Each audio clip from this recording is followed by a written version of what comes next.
ואנחנו רואים שעד לפה, זה כל הקוד שלנו, פה אפשר להעתיק אותו.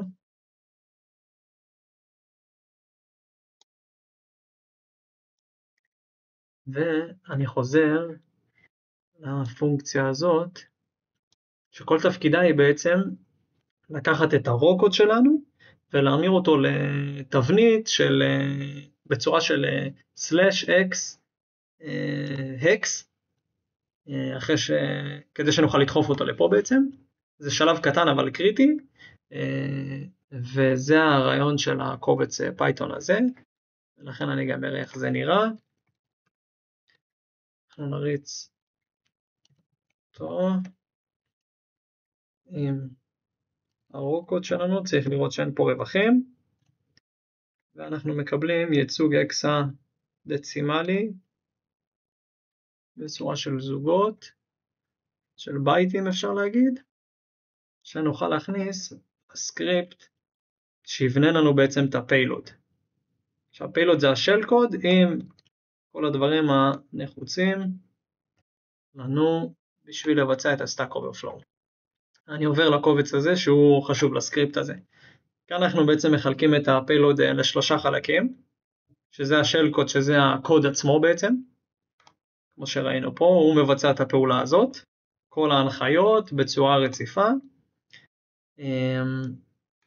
פדינג, שפדינג זה כביכול רצף של no operation, שאנחנו בעצם נכניס את השל קוד. הסיבה שאנחנו מכניסים לפני השל קוד את כל המידע הזה, זה כי אנחנו נרצה להגיע לאיזשהו מקום בזיכרון שמכיל,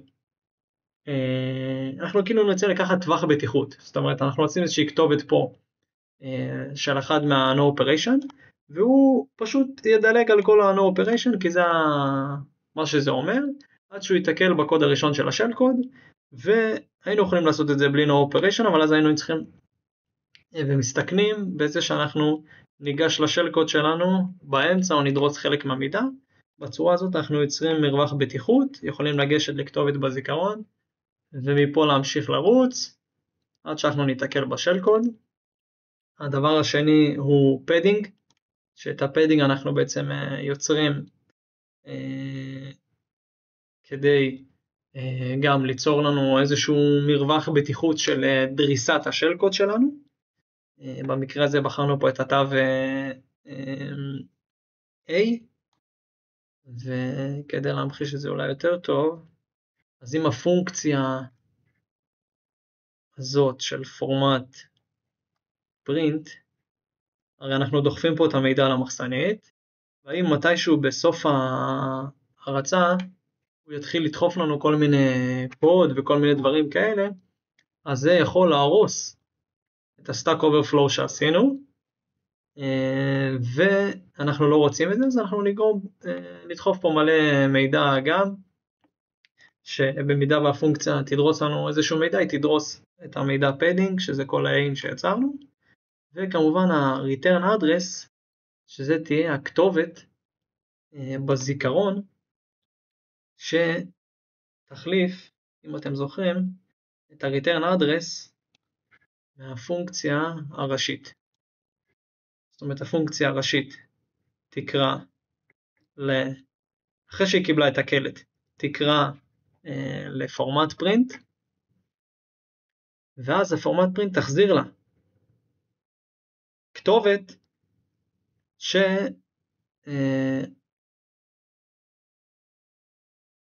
תחזיר לה כתובת שלא תחזיר אותה לפה, אלא תחזיר אותה בעצם להרצה של הפיילוד שלנו.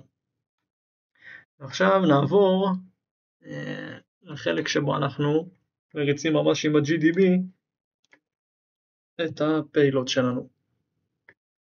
יש פה כמה דברים חשובים. קודם כל אני לא מראה את זה, אבל אנחנו ננצל את הפיילוד שלנו כדי להשיג של root, ובשביל זה יש כמה דברים שהם חשובים. אחד, זה קובץ המake, שהוא חשוב, שבקובץ המake, כשאנחנו יוצרים את השל קוד שלנו חשוב להגיד ולקמפל אותו בצורה כזאת עם הפלג הזה שאומר אתה יכול להריץ מידע שנמצא במחסנית. זה דגל שהוא חשוב, אז זה דבר ראשון. והדבר השני שלא רואים פה זה שבאמת הוספנו את הקובץ,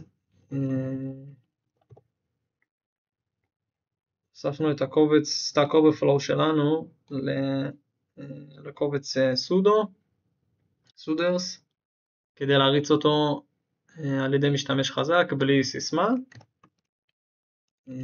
בסדר, אז עכשיו המשימה שלנו היא להשיג את הכתובת בזיכרון כדי להכניס אותה לפיילוד,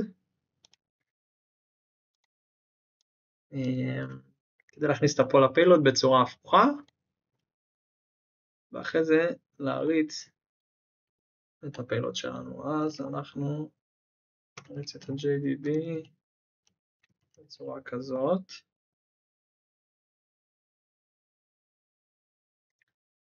אנחנו נגדיר לו נקודת עצירה במיין ונקודת עצירה ב-end copy, שה-end copy, גם חשוב להגיד, ה-end copy זה אחרי שהעתקנו את כל המידע שלנו למחסנית על ידי הפונקציה format print. הנה אנחנו רואים שלפני שהיא חוזרת למיין הגענו פה ל-end copy, כדי שנוכל לראות אחרי שדחפנו את כל הפיילוד, שנייה לקבל את הזיכרון. אני חוזר לטרמינל. בפקודה הזאת בעצם אנחנו נכניס לו, קודם כל אנחנו נרצה להשיג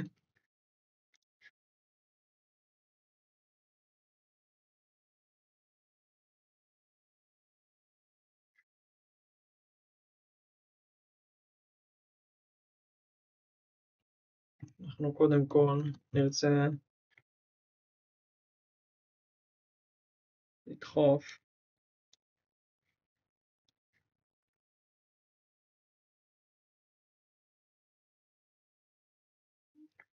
ככה אנחנו נבצע את זה.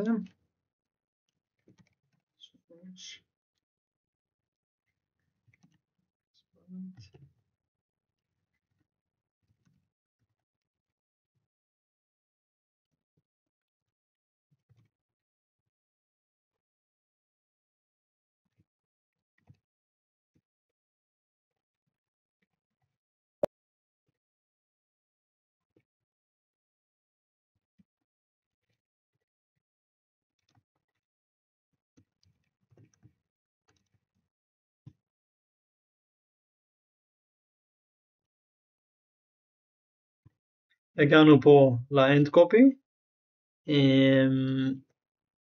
ואפשר לראות איפה אנחנו נמצאים בקוד. אנחנו נמצאים בשורה 50, אנחנו אחרי ה-end copy, וכדי לראות את הכתובת שנרצה להכניס לפה בצורה הפוכה, נריץ פקודה כזאת.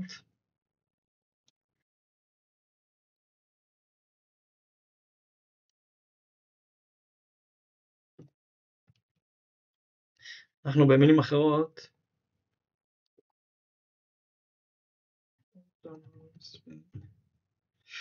בעצם בפקודה הזאת, אני אנסה להסביר את זה בצורה טובה. אנחנו הרי אחרי שכבר דרסנו את כל המידע, אנחנו אומרים לו מה-stack pointer תראה לי את כל המידע 66 quad bytes, תראה לי עד לפה את כל המידע שיש לך.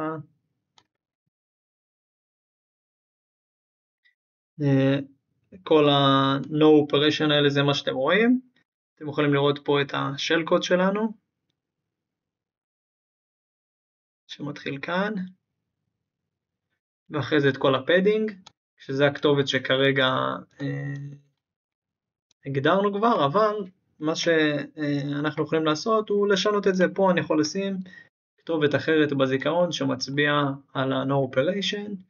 אנחנו יכולים לקחת לדוגמה את הכתובת הזאת ולשנות את הכתובת שלנו שתצביע על ה-no operation הזה. אז בעצם אנחנו עושים את זה בצורה הפוכה. אז אנחנו נדחוף לפה ed 0, נשמור וניצור ברצף את כל הפיילוט שלנו. בעצם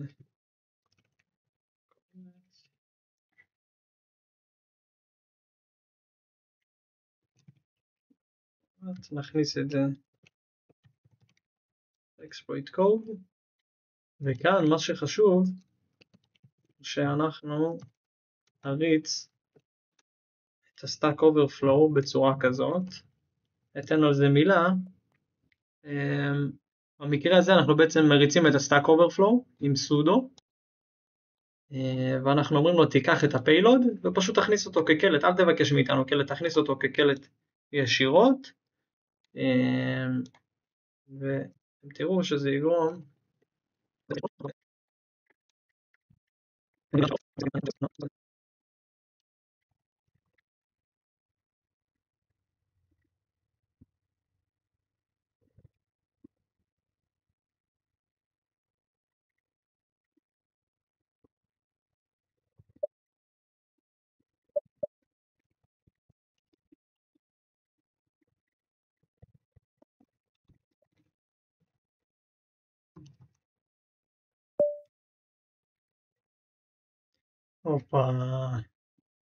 אפשר לראות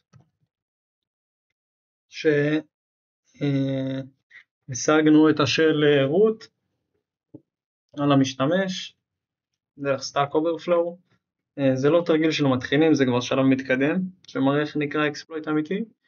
מי שהבין את זה בעצם רואה איך כל הבסיס שלמדנו על אסמבלי מתחבר לפרקטיקה, לניצול חולשות, להרצת קוד ובסוף להשגת הרשאות root.